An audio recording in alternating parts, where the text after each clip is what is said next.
Bonsoir et bienvenue dans cette session d'information, mesdames, messieurs, sur la Fondation Maloua Télévision, sur ces plateaux pour cette session d'information consacrée essentiellement à l'ouverture de la session inaugurale. Nous aurons sur le plateau de cette grande édition Joël Ibilaba, qui est le député provincial élu de la circonscription électorale de Kikwit, qui va avec nous décrypter et analyser les grandes questions de l'actualité. Ouvrant cette session d'information, mesdames, messieurs, à l'Assemblée nationale. C'est lundi 29 janvier 2024 que s'est tenue la session inaugurale pour la 4e législature. Une session extraordinaire d'où la plénière a procédé à la mise en place du bureau d'âge présidé par le doyen de la Chambre. Lors les travaux, notamment, les députés nationaux ont été accompagnés de leurs militants des regroupements politiques qui ont foulé la grande porte de l'Assemblée nationale. Suivez l'ambiance dans cet élément. L'ambiance au Palais du Peuple est à l'auteur de l'événement du jour. La session inaugurale à l'Assemblée nationale s'est tenue ce lundi 29 janvier. Plusieurs députés nationaux et nouveaux élus ont répondu présents, accompagnés des militants de leur regroupement politique de la 4e législature.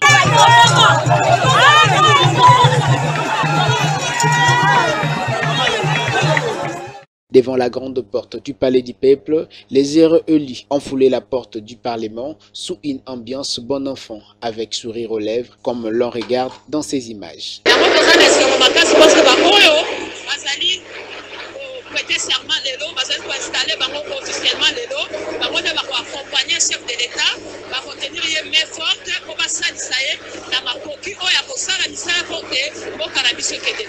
Le militant, aussi dans la joie, sous ces climats ambiants, ont envoyé un message fort à leurs élus pour qu'ils aient à cœur de leur défense.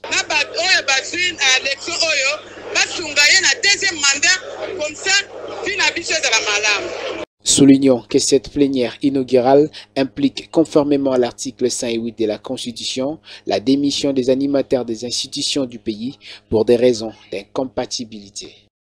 Et la création de la plateforme politique Pacte pour un Congo retrouvé, les divergences notamment de connaissances et aussi de la communication ne cessent de diverger.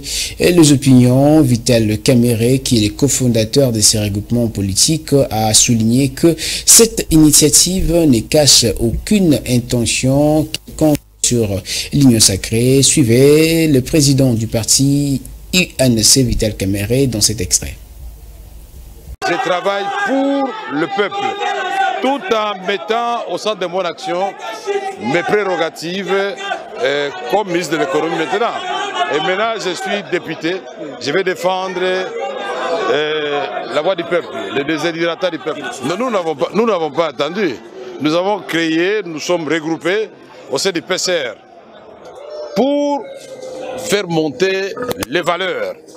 Et deux, au moment où je vous parle, il y a des commissions qui travaillent comment décliner les 6 priorités que le président de la République avait dites dans son discours d'investiture. Parce que tout le monde attend. Mais le président a demandé que nous puissions l'aider et que chaque Congolais mette la main à la pâte. Et c'est ça toute la signification. Voilà pourquoi je ne réponds pas à toutes les provocations des réseaux sociaux, parce que ma conscience est tranquille. À tous ces gens-là, je donne l'amour. J'aime tout le monde, j'aime le Congo. Et ils doivent savoir une chose. Les postes de Premier ministre, comme les postes de président de l'Assemblée nationale, c'est à la discrétion du président de la République. Et je ne suis candidat à rien du tout. Fin de parcours pour le Mali, les Burkina Faso et le Niger au sein de la communauté économique des États d'Afrique de l'Ouest, le CEDEAO. Ces 3 pays, dans un communiqué conjoint des dimanche dernier, ont annoncé leur retrait sans délai. Reportage de Prince Ngokoto Itaka. À la suite du coup d'État commis en 2020 à Bamako, en 2022 à Ouagadougou et en 2023 à Niamey, la communauté des États d'Afrique de l'Ouest avait suspendu les 3 pays de ces instances et imposé les lourdes sanctions économiques au Mali et au Niger. Les 3 pays membres de l'Alliance des États du Sahel, AES en sigle, ont annoncé leur retrait sans délai de cette organisation régionale. Dans un communiqué conjoint, lu à l'antenne de chacune des 3 télévisions nationales, dénonçant la menace due à l'influence des puissances étrangères, et ils estiment que la CEDEAO s'éloigne des idéaux panafricains des fondateurs après près de 50 ans d'existence. Chefs d'État du Burkina Faso, de la République du Mali et de la République du Niger, prenant toutes leurs responsabilités devant l'histoire et répondant aux attentes, préoccupations et aspirations de leur population, décident en toute souveraineté du retrait sans délai du Burkina Faso, du Mali et du Niger de la communauté économique des États de l'Afrique de l'Ouest.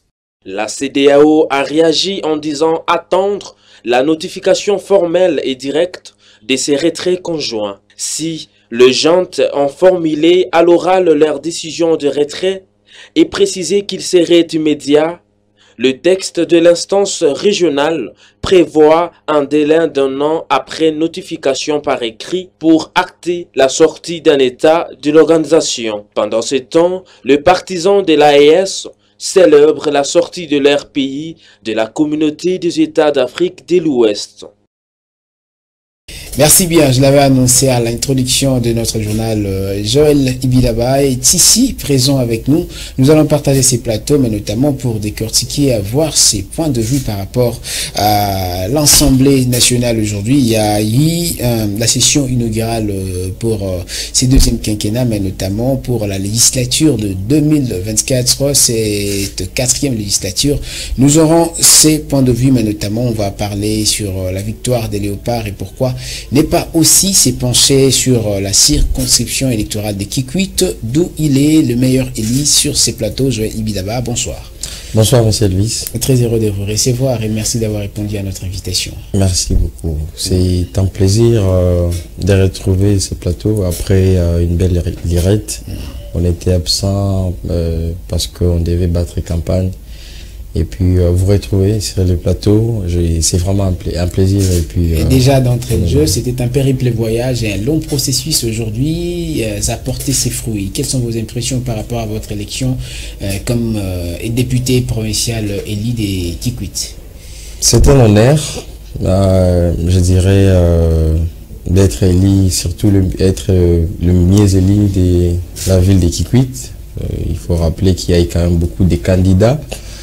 Alors, c'est un... Il y en a eu combien sur la liste? En tout cas, il y en a plus de 300 candidats. Alors, être les mieux élus, c'est un honneur, mais c'est une responsabilité que nous allons porter pendant ces 5 années et pour parler de la ville de Kikwit. Et je m'en vais d'ailleurs, si vous me le permettez, remercier toute la population kikwitoise de m'avoir choisi.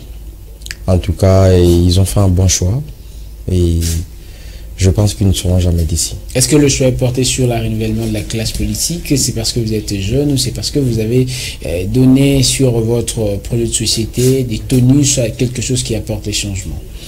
Effectivement, parce que vous allez vous rappeler depuis longtemps que nous avions commencé ces combats. En tout cas, nous luttons pour qu'il y ait ce renouvellement de la classe politique. Et ce qui est bien avec la population d'aujourd'hui, cette population qui n'est plus dupe, c'est une population mature. Alors, et cette population, quand vous regardez la totalité ou la globalité de la population, vous allez vous rendre compte que la jeunesse occupe une place de choix. Donc plus de 70% de cette population est constituée par des jeunes. Et ce sont des jeunes déterminés justement à prendre la commande, pourquoi pas renouveler la classe politique qui bien avant n'était qu'un slogan. Mais aujourd'hui, nous commençons à réaliser que ce slogan est en train de prendre corps. Et donc nous avons travaillé, nous avions eu à faire un travail très complexe pour que la population dans son ensemble arrive à cerner au moins ce qui a été notre projet de société et aussi des actions que nous avions eu à mener sur le terrain.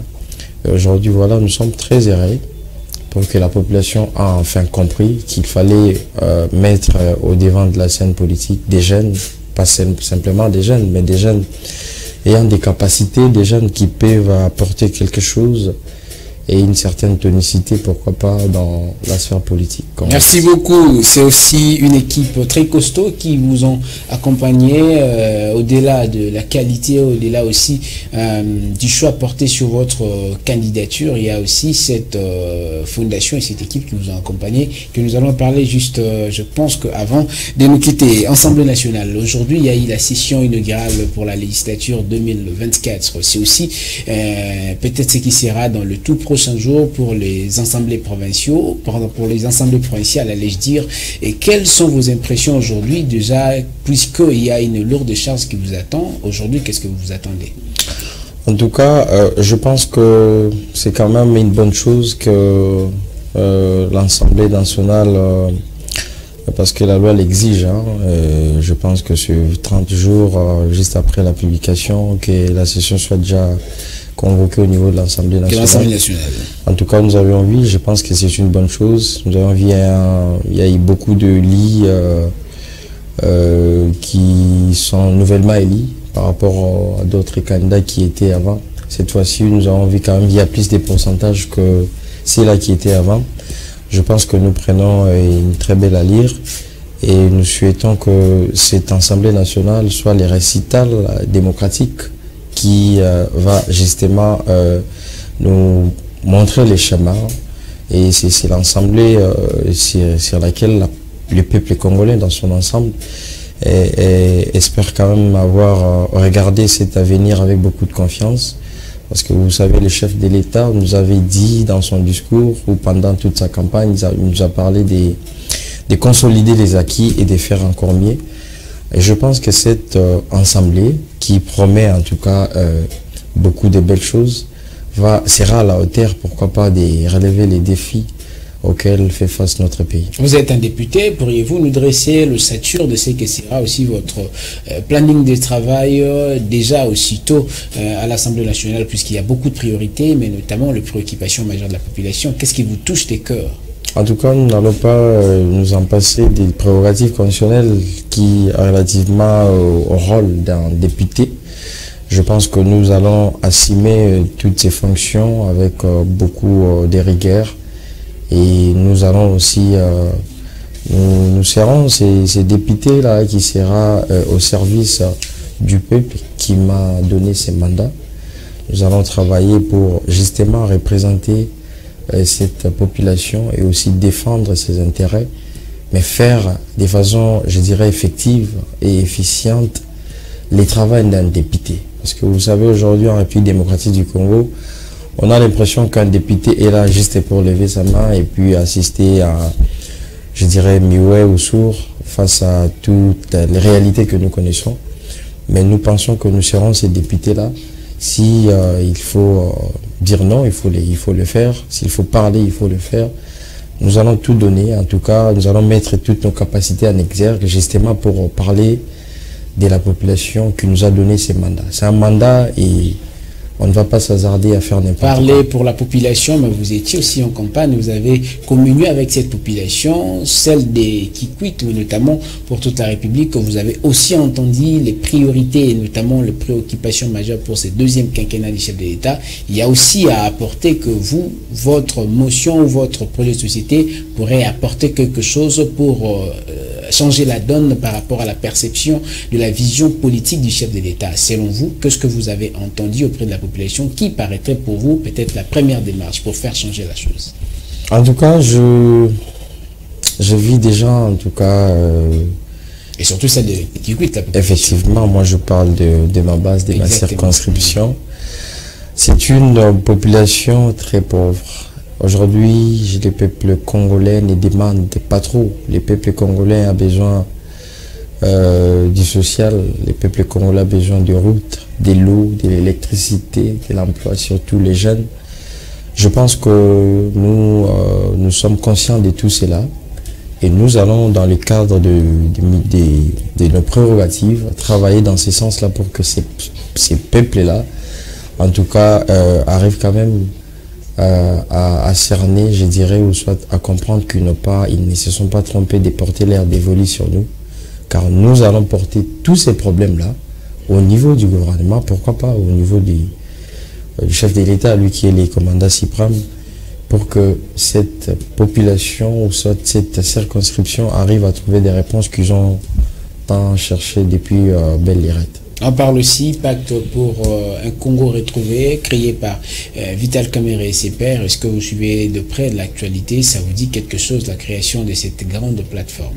C'est une bataille de poste au niveau du gouvernement. Moi, je trouve ça normal. Le président Vital Kamerhe, c'est un grand politicien. Il sait ce qu'il fait et nous sommes dans une phase de négociation justement pour dégager la majorité parlementaire afin de construire ou de constituer les gouvernements. Je pense que ce sont des alliances qui est tout à fait démocratiques et il n'y a pas à reprocher. Mais ce qui est bien, lui-même l'a rappelé, qu'il travaille la formation de cette plateforme électorale. Ça n'a rien à voir ou ça ne va pas à l'encontre du vision du chef de l'État, ce qui est une bonne chose. Mais c'est quand même un félin politique. Moi, j'estime que il voit l'aura, il sait que nous sommes dans une phase des alliances où il y a un gouvernement qui doit être mis en place. Alors pour ça, il faut avoir une majorité. Est-ce que c'est opportun, au moment où il y a déjà l'union sacrée, dans laquelle il faut travailler à fond pour pouvoir concrétiser la vision du chef de l'État? C'est par cette question que je vais citer. Bon, il faut rappeler que l'union sacrée, c'est une plateforme politique. Après, il y a des leaders. Vous savez, la politique congolaise, elle est quand même dynamique comme on a toujours entendu parler. Et c'est question des alliances parce que Vital Kamerhe aujourd'hui, il a beaucoup de députés au sein de son parti. Je pense qu'il ne va pas avoir les petits morceaux du pain. Il va avoir voilà, tout un pain, pourquoi pas.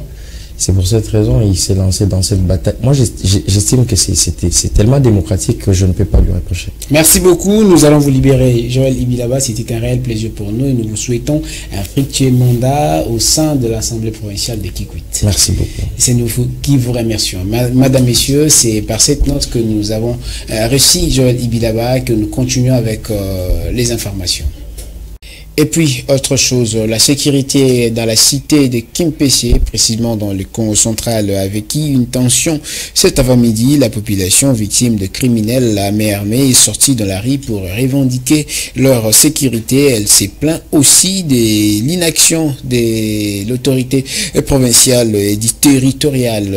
L'ampleur de cette dite situation a provoqué notamment une observation et la marche de la population qui est par la suite réprimée par la police nationale. Le bilan de cet événement, 5 morts, départ et d'autres. Plus de détails dans cet élément d'Alain Goma. L'insécurité qui sévit dans la cité de Kimpese au Congo central a poussé sa population à manifester ce jour. La nationale numéro 1 barricadée par des pneus brûlés, une façon de faire voir leur mécontentement, car cela fait presque 2 semaines que la dite cité est à la merci de voleurs à main armée. De maisons d'habitation, hôpitaux et autres visités par ces malfrats, ce lundi 29 janvier, la population a organisé une marche afin de dire non à cette situation. Fort malheureusement, cette marche tourne au vinaigre car la police nationale s'y interpose en usant de faits de sommation pour disperser la masse. Dommage, après ces tirs, des compatriotes perdent la vie atteints par balle, chose qui envenime la situation car la population voulait en finir avec la police.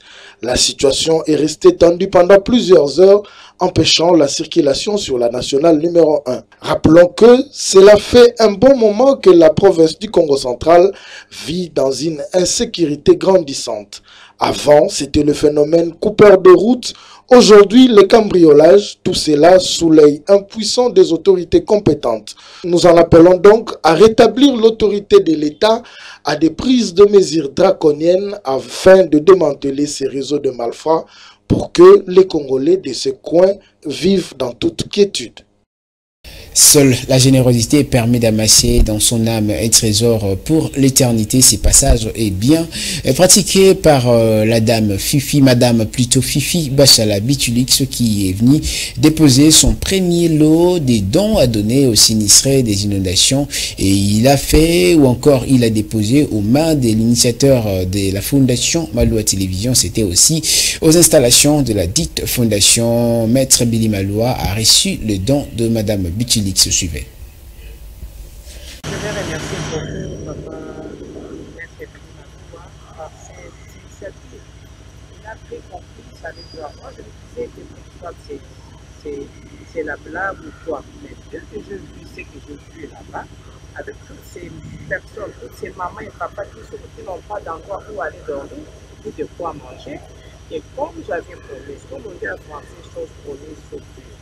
Et comme j'avais un lot, et je suis partie plaider les causes auprès de mon directeur de terrain, Papa Aristide Bourakali, qui est dans l'équipe Pachi. Et c'est de là où je pu prendre tous ces colis, et ça, ce n'est que la moitié. Parce que je dis que papa, il y a tellement beaucoup de personnes, c'est que j'ai pris là, c'est insuffisant. Alors, j'interpellerai aussi beaucoup de membres. Quand vous me dites, est-ce que le gouvernement n'a rien fait? Le gouvernement est composé de quoi? Des personnes qui ont un cœur ou bien qui ne l'ont pas. La majorité de personnes sont devenues égoïstes. Ils ne pensent qu'à eux-mêmes. Pendant que la personne, plusieurs personnes à côté sont en train de souffrir et ils ne prêtent pas attention. Moi, je dirais ceci à quiconque. J'exclus même les gouvernements. Pourquoi je dis que j'exclus? Parce que ce sont des gens avec qui nous vivons et qui partageons à manger ou à boire. Et souvent, ils dépensent tellement beaucoup pour rien faire pendant que le peu qu'ils peuvent penser aux vulnérables, aux gens qui souffrent, aux gens qui dont les maisons sont parties. Moi, je leur demanderai, ayez un cœur en chair, pas en fer. Venez ici, déposez. Nous sommes ici à la Fondation Maloua et au bureau de bourgmestre de l'Été. C'est là où on dépose tout ce qu'on a compromis. Et ça, ce n'est qu'un début. Pour moi, je vais frapper à toutes les portes. Toutes les portes. Donc, j'irai personnellement chez le gouvernement dont vous avez cité. Papa, je n'ai pas besoin que vous vous disiez, oh, il faut signer par-ci. Il faut non. Mets la main dans ta poche, donne-moi tout ce qui est dans ta poche, point barre. Et je peux partir avec. Et en sport, bien avant de boucler cette grande édition, madame, messieurs, la RDC s'est qualifiée un quart de finale après sa victoire devant l'Égypte du tour de la séance de tir au but 8 contre 7, notamment un match nul d'un but partout. On vous propose ici la réaction du sélectionneur national après le match qui salit la performance de cette équipe. Suivez. On se sent heureux, surtout heureux pour les joueurs parce que je suis fier des joueurs. Ils donnent tellement à chaque séance d'entraînement, tellement à chaque stage pour le pays et pour l'équipe nationale que je suis content qu'ils soient récompensés aujourd'hui par un quart de finale. Il fallait déjà rester calme, c'est ce que je leur ai dit, c'est ce qui a été fait. Je pense que mentalement on a été assez solide, à l'image de la série de pénalty où on est toujours derrière et puis on égalise, jusqu'au moment donné où l'équipe craque. Voilà, donc non, c'est vraiment bien. On est content de donner de la joie. On est là pour ça au final, de la joie et de la fierté à tout le monde. Maintenant, il faut bien récupérer et se projeter sur le prochain match. C'est qu'une étape, donc il va falloir faire un bon match aussi contre la Guinée. Après la victoire historique des Léopards de la RDC face aux Pharaons d'Égypte ce dimanche en quinte de la Coupe d'Afrique des Nations, les Léopards s'est qualifiés en quart des finales où ils vont affronter le Guinée et plusieurs Congolais très satisfaits par cette victoire ont exprimé leur joie. Suivez le baladère avec les commentaires de Kevin, Diana et Junior Santos. Quelques heures après la qualification de Léopard de la République démocratique du Congo en quart de finale de la Coupe d'Afrique, La joie est très manifeste au sein de la population. Cette rencontre qui s'est soldée par un but partout à Ville, le Léopard de la République démocratique du Congo s'est qualifié au tir au but, 8 tirs pour les Congolais et 7 pour les Égyptiens. Dans le rue de Kinshasa, certains Congolais rencontrés parlent de la domination de Léopard avec un football plaisant.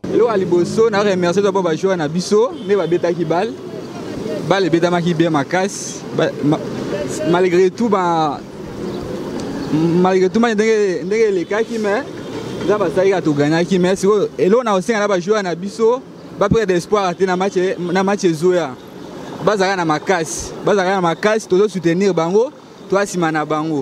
Par contre, certains apprécient la victoire de Léopard mais sollicitent de réajustement auprès de l'entraîneur lors de la prochaine rencontre. Dès le commencement, le Banda qui bien, on a ouvert les scores et puis ça a quand même été. Mais ce que je dirais pour le match prochain, il faut au moins qu'on développe le système de jeu et puis tout à la forme de finition, ça va nous aider à éviter à faire des matchs nuls. Je sens l'esprit de victoire, c'est qu'on va vraiment gagner. Ce sera le premier match que nous allons gagner pendant la CAN. Il s'y est de signaler que la République démocratique du Congo rencontrera la Guinée en quart de finale le vendredi 2 février à 21h heure de Kinshasa. Juste avant de boucler, c'est une qualification historique pour la RDC devant l'Égypte en quart de finale de la Coupe d'Afrique des Nations et affronter la Guinée. On retrouve depuis San Pedro en Côte d'Ivoire la correspondance des Fafin Bitanguilaï.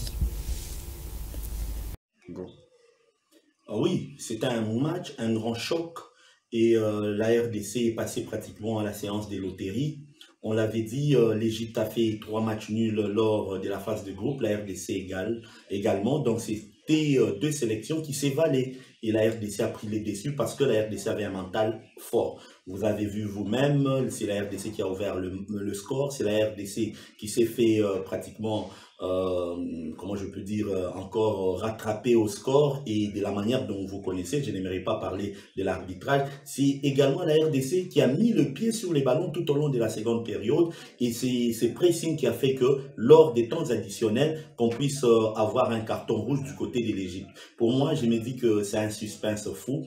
La RDC avait 48 heures de retard parce que l'Égypte avait fini ou terminé sa manche ou sa phase de groupe, voulais-je dire, 48 heures avant. Et donc, nous n'avons eu que trop peu de temps de récupération. Et encore avec ces 120 minutes, je me dis, la RDC va se battre. Bon, Lionel Mpassi, depuis son arrivée, la première fois que je l'ai vu titulaire, c'était au Gabon. J'ai eu cette chance avec les Grévin Tamboué, les Patrick Osomba, les vivre pour la première fois comme titulaire. Il avait très bien joué. La RDC l'avait emporté par 2-0. Je peux me dire également que c'est parmi les porte-bonheur de cette équipe. Et depuis lors, on ne fait qu'avoir des très bons résultats. C'est un garçon sur qui il faut compter. Il a été certes hier au déclic de cette victoire.